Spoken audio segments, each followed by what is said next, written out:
Good morning, guys. Welcome back to Homestead Dream. I'm Mary. I want to wish you guys a happy Friday. It is a gorgeous day out today. So I figured, what better thing than to get out in the garden and start taking care of things. With that being said, I've already harvested some blueberries and I've gone through my onions and I've topped them off so that we can eat the greens from the top. I usually put them in a Ziploc bag and put them in the fridge after I clean them off, and that is how we eat them. Another way is we could take them and we can dehydrate them to make onion powder, which with the amount of greens that I have gotten, that is very likely what I may do. Because let me show you, after I done all 3 beds, all of these are all the greens that I was able to top off. This is my veggie wash station that my father-in-law made for me, so I'm super excited about that. But we got some harvesting to do. I know we have radishes and green beans for sure that need to be harvested. And then we're going to take a little turn and we're going to go to seed starting because I have a few other things that I need to start. So with that being said, let's not delay. Let's get right into it. Let me show you what I'm going to do. So actually, I think I'll wait to harvest the herbs until later. Let's see. All right. Let's grab my basket and then we'll head on over there.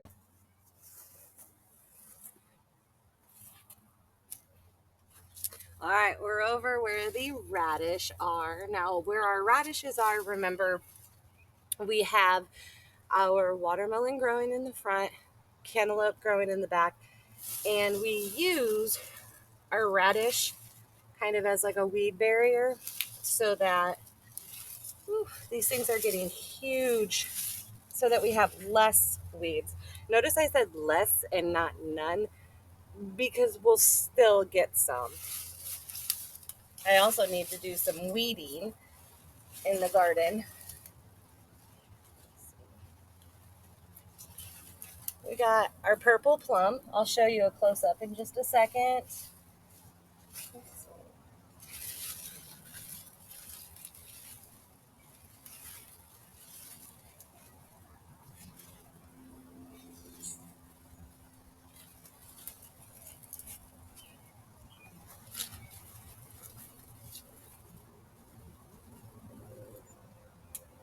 Oh, holy cow, that thing is huge.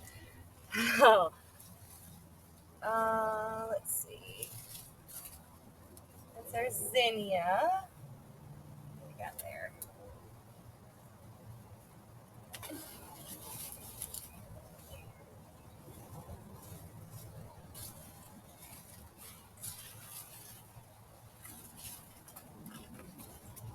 Okay, so I am excited about these.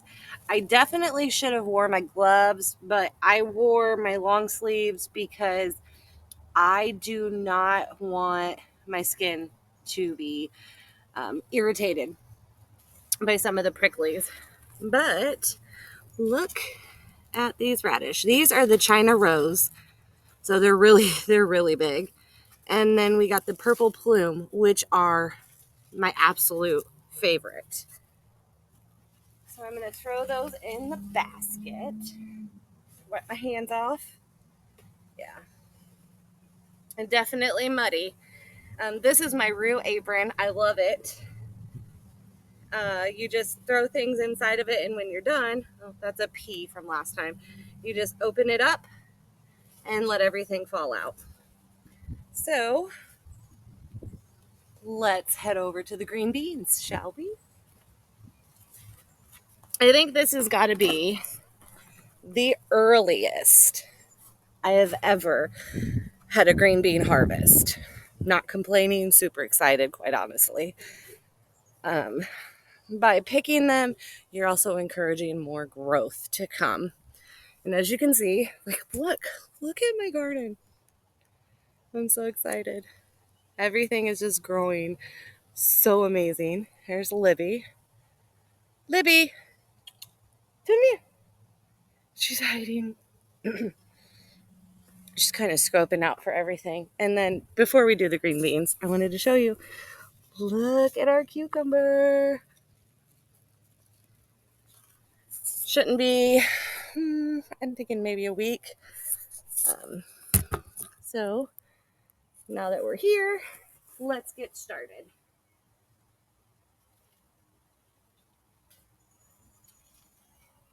I never thought that I was going to have a green bean harvest this soon.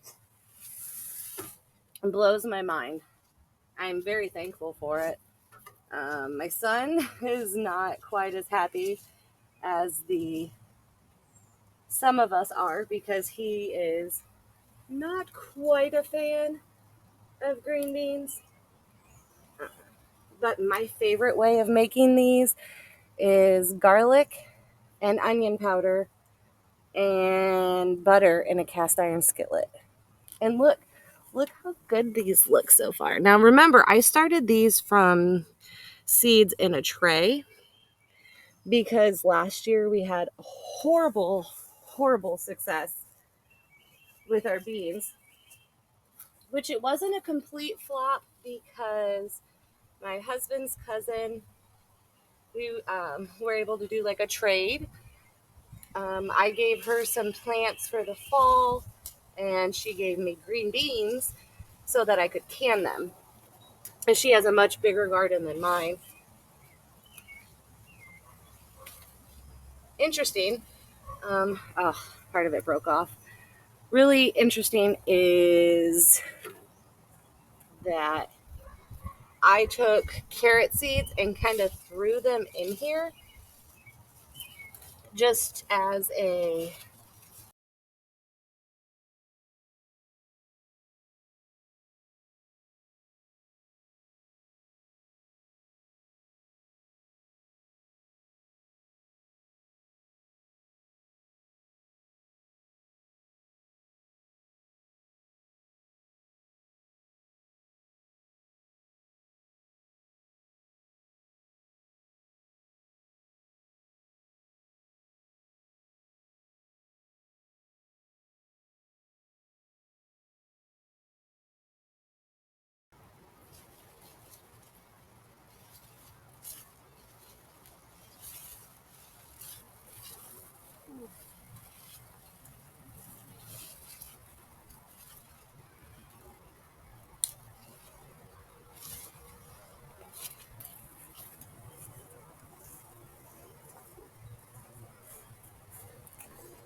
So I think we have about enough for a meal tonight.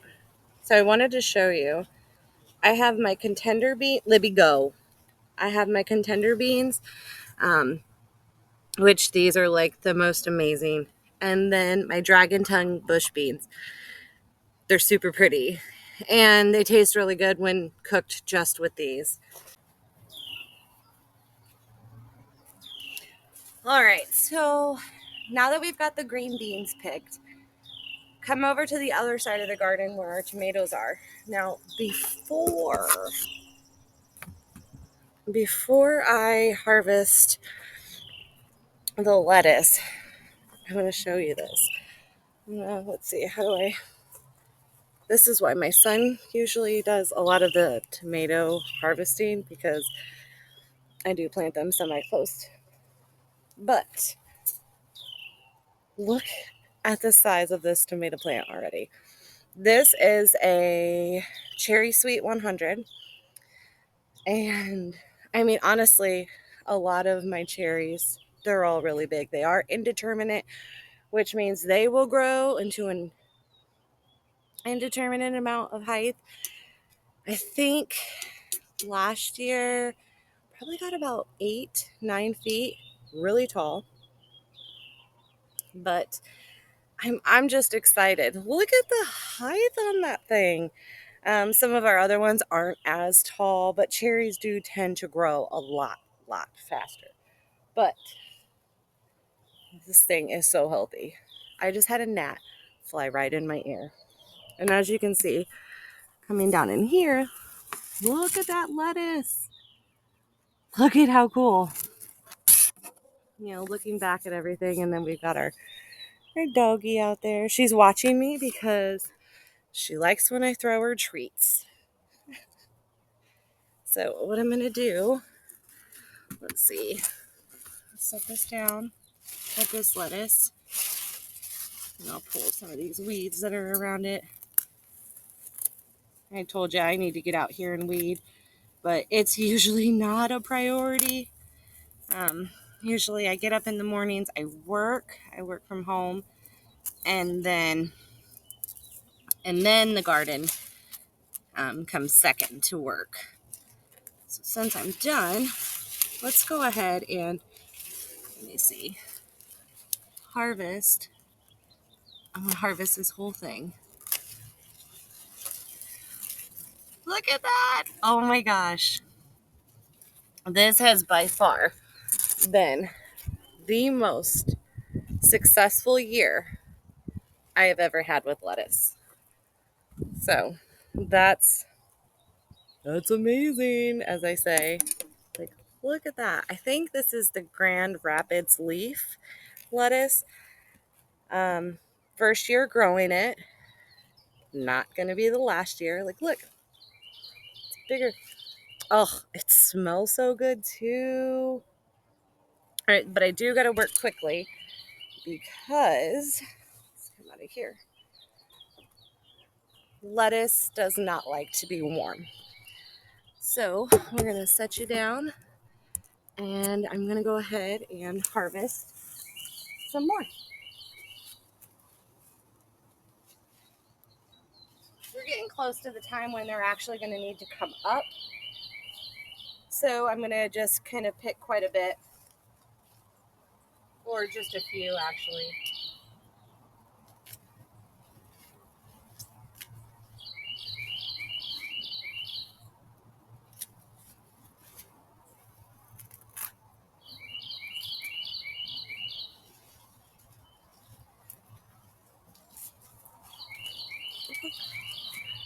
So we're having salad, and green beans and steak tonight.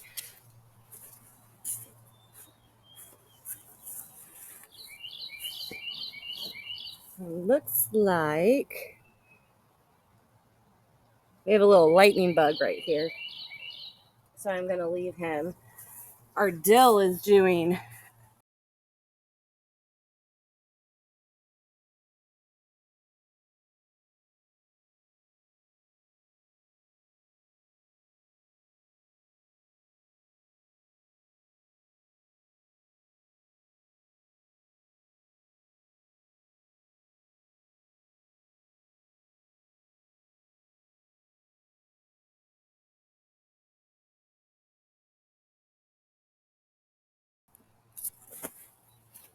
peas now.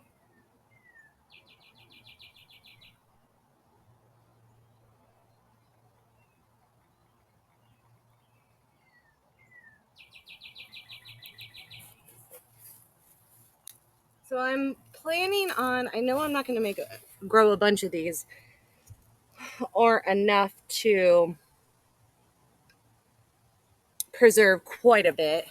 I'm also going to do a fall harvest of them, but I'm waiting until the peas are obvious size inside because I plan on freezing them to add to meals throughout the winter.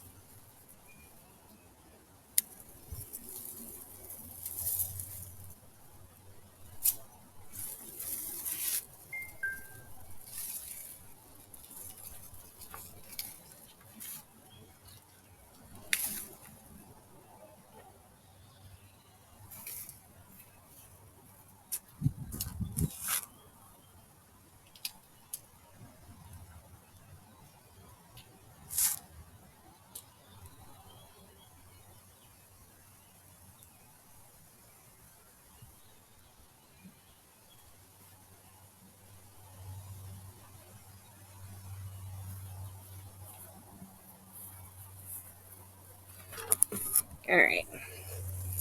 So we've gotten some peas today. We've got some lettuce, some radish, cilantro. And for being so early in the year, definitely a huge blessing. So I'm just throwing all my veggies here. And gosh, I know this sounds insane, but that is so cool. So I'm going to throw these all in the wash station, get them all cleaned up, and then we're going to meet back up. And we are going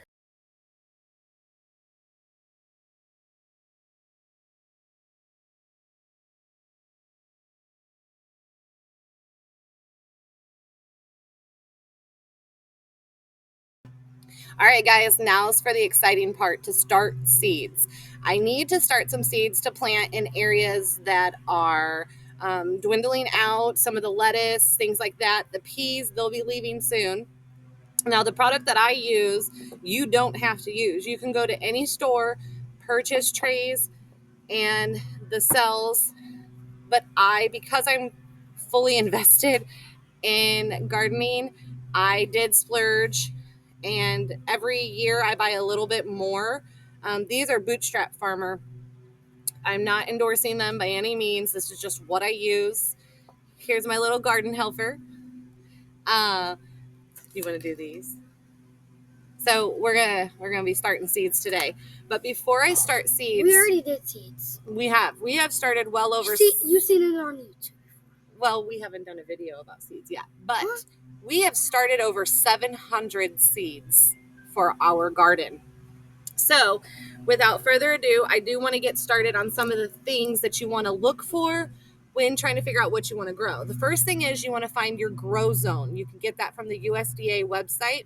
You'll do Google grow zone and then your city, and then the USDA website can come up. You click it, you type in your zip code, and it will give you whether you're 6B, 6A, 5, 4. Like I'm 6B. Depending on some days, it could be 6A. But the main important thing you want to notice when you're starting seeds is, okay, I would really like to start pumpkin. So you'll want to know your estimated first frost date, which for me is, I believe, mid-October. Again, you can Google estimated first frost, estimated last frost. The last frost is when you want to know when to start things to plant into the spring. The last frost date is going to be, or your first frost date is going to be when you're planting things and you want them to mature before the frost hits. Now, that's not an exact date. Again, it's just an estimation. So, for example, we are mid-October. So we are June, July, August, September, October. So that gives us 4 months.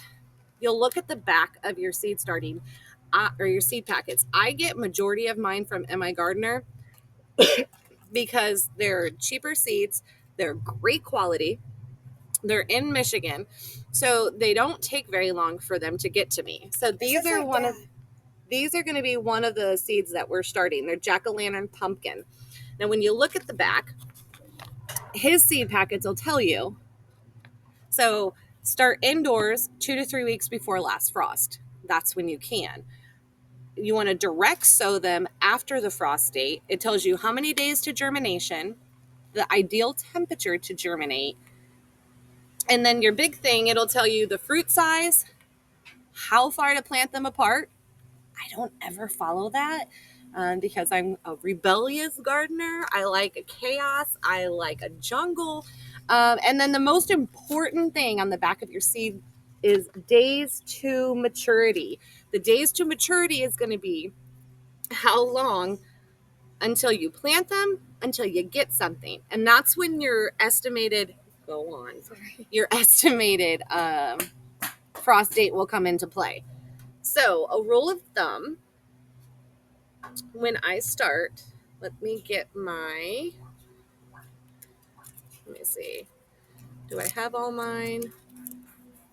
The jack-o'-lantern. So I just get my labels. Again, I use a garden marker. Usually when you use a permanent marker, because of the UV rays from the sun, they will come off and it'll just kind of dwindle away and you won't be able to see what you use. But when I use the garden marker, again, I got this from M.I. Gardener. They do have them at other places. You can look on Amazon and get them, but these work way better. The sun doesn't make them go. When it comes to planting the seeds, a rule of thumb is going to be you want to plant them as deep as they are in size. So what I'm going to do is I'm just going to use this end of my thing. So I'll just go in, I'll kind of make a big hole. I don't know if you can see that very well in here, but I'll make a deep hole and I'll just drop them in. And I'm going to start 6. That doesn't mean I'm going to use all 6 of them, but because they are newer seeds, I only want to put 1 seed per cell. I'll drop them in. And I will use seed starting mix. I won't use potting soil. I won't use garden soil. None of that. I'll strictly use seed starting soil. That means that the soil is going to have just enough nutrients to get your seed going, and it's going to be light and fluffy, but you want to make sure it's moist and wet when you put it in, because if you don't, and then it does get wet, the soil will then start to drop down and you won't have enough soil in it. So I just place them in there, and then I've started my pumpkin seeds. Some of the other things that I'm going to be starting is bee balm. I'm going to start a Coco Zell striped zucchini. I haven't really been set on keeping, excuse me, keeping the Black Beauty zucchini. I don't think that it does as well as other types of zucchini, and zucchini is zucchini to me. We usually just use them for zucchini bread, zucchini muffins, things of that nature. So there's no reason for me to stick to one type. I just mix them up. I'm really big into basil, so we're going to have the mammoth basil, purple ruffle, Genovias, which is your go-to basil, dark opal. And these ones are majority days to harvest. Their days to maturity is 65. And a lot of basil doesn't do well when it's really, really hot. So that's why I keep succession planting and constantly keeping them going. I'm going to start some salvia because this has medicinal purposes. So I want to get that going. Top crop bush. I'm not going to be doing bush beans. Bush beans I'll be planting more later. I probably will start a few pole beans. Pole beans, the difference is pole beans will grow up in trellis, whereas the bush beans are just your typical bush that we harvested from earlier. And then the balsam, these balsam flowers are super pretty. And the best part about these is the hummingbirds really, really like them. So that's become a go-to for us. Okay, so I'm going to move these all to the side. And we'll go ahead and plant a couple more while you're here. So the balsam flowers, these are a lot smaller seeds. So we're not going to need to plant them as deep as the pumpkin. And I'll show you in just a second. And these seeds are older. Let's see. These were packaged for 2022. And we're in 2024. So when you see the dates that they're packed for, let's see, our basil is packed for 2021. Now keep in mind, those are just meaning that's the year that they were packed in. That by all means, if you store them properly, you won't have any issues. That just means that you would probably want to plant 2. and they're super, super tiny. I don't know if you can see that in there. So I'm going to put 1, 2 in each hole, and they're not going to go very deep because we don't want them to have an issue with coming up. Looks like I need 1 more. Now, I noticed these became a favorite the first year that I planted them because it made hummingbirds come to my garden. Hummingbirds tend to stay out in the front yard because that's where we had the hummingbird feeder, but by planting the balsam, we've had a huge success, and that's that. I don't know. A hummingbird is a magical little bird that I think is just super pretty. Let's see, we've got the balsam and the jack-o'-lantern. I want to do the cocozelle next. And I'm actually going to flip these because the cocozelle and the jack-o'-lantern, when they come up, they're going to be a lot bigger than the other tiny little seed sprouts that come up. So I think I'm only going to plant 3 of these because of the fact that we have the rampicante squash, we have the patty or the white scallop squash, we have the black beauty. We're going to have a lot of squash coming in. So I don't anticipate needing a lot of them. And like I said, I'm planting 3. I may end up giving some of my extras away. I don't ever try to sell them just because if I'm not going to use them, they're just going to go in the trash. So there's no need for me to get rid of them and throw them away. So I'll usually give them to somebody else. Let's see. Bee balm. These. Oh, and the back of his packages from M.I. Gardner, they'll tell you, listed on the side, it'll say vase life for the bee balm is 7 to 10 days. They're pollinator friendly. They like full sun, and you want to go 1/4 of an inch deep. Yeah. And like on this one, it'll say it's a container friendly plant. So that's another reason why I really like his seeds. Some of the other ones, they give you a little bit of information, but sometimes not as much. So my seeds usually come from Baker Creek Heirloom and from M.I. Gardner. Those are my go-tos. Always have been, probably always will be. If I could go to Michigan on a trip to M.I. Gardner, I seriously, that would make my day. Just to go and see all the plants that he started, everything that he's done. So these seeds are, let me put some in my hand and show you. See how tiny those are? So I got to be pretty careful how deep I plant those. They say 1/4 of an inch, but I usually go a little less. And all the things that I'm starting right now are going to be seeds that are going to have enough time to hit maturity. Actually, things like the cocozelle zucchini, these are 65 days. So I could literally start those every 2 to 3 weeks and have a complete succession of them. The only thing you got to watch out for with squash is the squash bug and the squash vine borer. And I guarantee we're going to end up making a video about them sometime soon because they're going to attack my plants. And I'm going to show you how I, deal with keeping them under wraps. Actually, it looks like, look at those roots. These need planted. The cocozelle is coming up over here. These are pumpkins as well. So I start a lot of things in succession to keep things going. I have zinnias, more tomatoes. I have basil, dahlias, strawflower, cucumbers, the mini harvest pumpkin, the little tiny ones that are orange and white, and then the white ones. So this is what I do to start my seeds. I spend a lot of time doing this just because it's a joy for me to always have seeds coming in and out. And if something starts to look like it may not make it in the garden, I can always pull it out and start a whole new set of seeds for something else.